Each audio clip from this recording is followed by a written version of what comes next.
I've been here almost every time I've been to Legarde because, well, almost every time, because the first time I didn't know this was here. Let me show you what this is. This is the cemetery in Legarde, marking the French dead who died here on August 11th, 1914, in the very opening scene of World War I.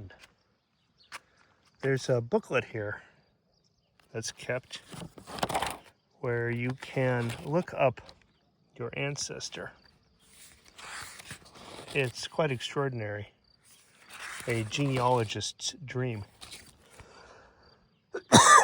Excuse me. This is a sober sight for me because battle sites are emotional. They represent young men lost in their prime for an ideal. Not to get too political, there's a German battle site on the other side of town for the German men. And in 1914, this part of France had previously been owned by Germany. These men, these French men, were the invaders. The German kids on the other side of town in the German cemetery were the defenders, because in the Franco-Prussian War, the Germans were given Alsace and Lorraine. And that was 1870. 1914 is 44 years later. Quite an amount of time.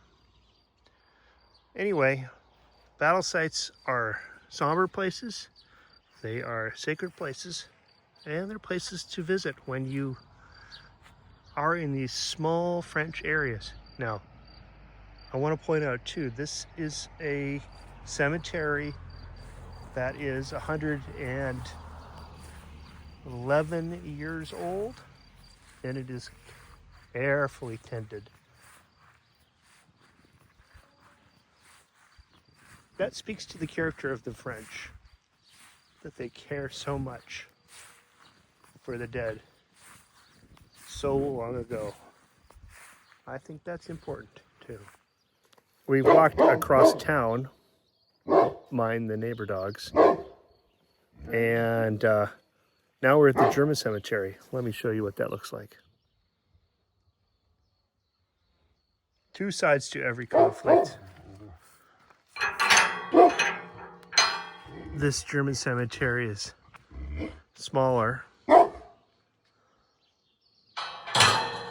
The French lost the engagement here in Legarde, but the Germans, that doesn't mean the Germans didn't lose men. And this is their cemetery. And in traditional German fashion, two soldiers are buried in each grave. You'll see that in Normandy, and you see it here in World War I grave sites. So we have Leonard, Eckstein, and Peter Jung, and it marks when they were killed and that they're buried here. Now, you'll note that Leonard died in 1918 and Peter died in 1915, which leads you to think, well, that's not the Battle of Legarde, because that's 1914. These are kids that were from Legarde, that fought for Germany. Remember, Alsace was part of Germany. They fought for Germany and then were buried here as the Germans who were from this town and fought on the German side of World War I.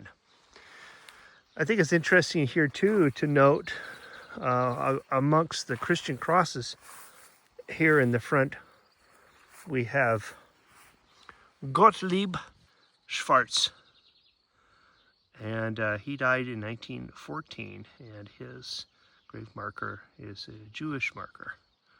Of course, the Holocaust being something World War II encounters, there were a lot of Jewish veterans who fought for Germany in World War I. So this is the cemetery here in Legarde to the kids who answered the call for Germany, because Alsace was part of Germany. It's needs a mow, but it's a beautiful sight too in the fields here of Lorraine, and a lovely evening here in Legarde.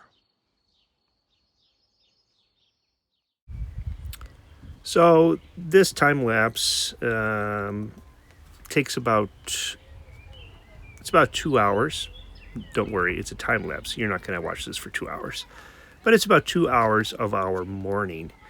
And I wanted to show this for a couple different reasons. One, it's just showing the pace of our morning. I've mounted the camera on a tripod on the back of the boat, and you can see us working this first lock.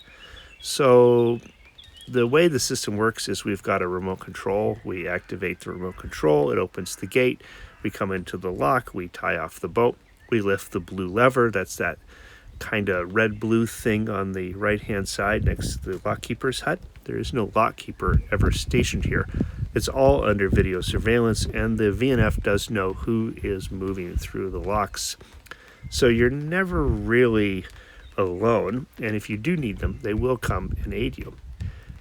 Now, the canal itself is, in this section, it's very wild on one side and the old towpath is on the other. A lot of bikers, hikers, walkers are using that, and it's pretty nice.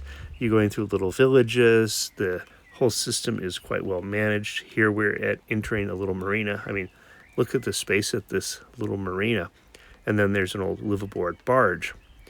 And I want to point something else out. I want to talk about the usability of a boat, and if you're looking for a boat, what should you look for? For me, I had rented a lot of boats before we bought Relax Companion, and I definitely wanted a boat that I had good inside steering and good outside steering. I don't want to be stuck inside of a pilot house all day long. So this boat's got outside steering. It was pretty sunny today, pretty hot. We're all covered up with our sun hats, sun shirts, and sunscreen. But still, we're outside, there is no top, and we're in the countryside and enjoying this view. The boat is tall on the top, so we've got a great view over the canal banks, and it's just really a nice way to travel.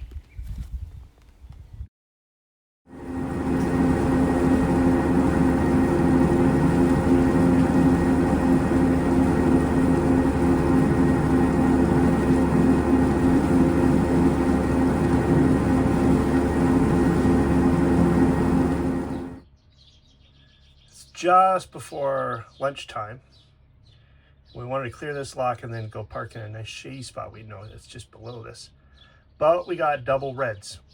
For whatever reason, the lock gates did not close when they exited the last cycle. So what you do is you go up there to the little hut and you call the VNF on the intercom. So our first course of action, and there he is, he's going into the little hut, and he will start the gates by manually doing an override. These are automatic otherwise. So our first course of action is to leave the boat. You can see now there's no lights at all on the lock because he's controlling it. Leave the boat, go look at the lock, and then go look on the other side of the lock. And Sarah saw that there was a little barge waiting, and we called down to him and said, "Do you have double reds?" He said yes. And we said, "Did you call the VNF?" And he said yes. And then he said, "So it'll be 20 minutes. And so that indeed is what's happening. So the VNF guy's gonna manage it. Then these two boats will move up and we'll move down, and we'll all be on our way. Who knows what triggered a double red on the lock. It could be just a log, a sensor issue. We don't know, but you can always get them to come and reset it and run it manually. So that's what's happening. No, go forward, I think. Wouldn't want to. Once the other boat is in, I'll go. Okay.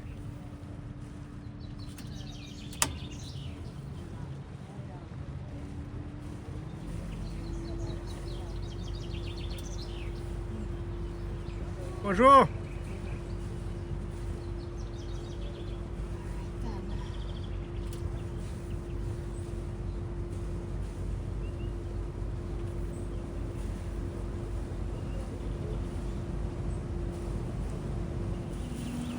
This is generally like where we like to stop, but everybody likes to stop here. So it's fishing Saturday, I guess. What many guys got? 1, 2, 3, 4, 5, 6, 7, 8, 9, 10, 11, 12. Wow. And they think that the boats push the fish toward the lines, so they like to wait till the very last minute to pull their lines in. And, you know, I mean, obviously, if we hook a line, that's going to be it for their line. But, yeah, a lot of dudes out fishing today. Quite an elaborate setup. So I had a comment, how do you know where to moor? What kind of mooring areas can you moor in? And the truth is, if it doesn't say you can't, you can. So we've stopped here for lunch, and we usually stop a little bit further back, but the fishermen are having a competition today. And so on our boat, we carry mooring pins, which are stakes and a mallet. And so if you find a spot in the countryside, the bank looks sturdy, if it looks like you've got, you know, if you can't moor across, I couldn't take a line from the back to a tree. That's not cool, because you got to let someone use the top of the weir here, the canal side. And otherwise, you can moor out wherever you want. If we wanted to, we could spend the night here. But it's more Rick.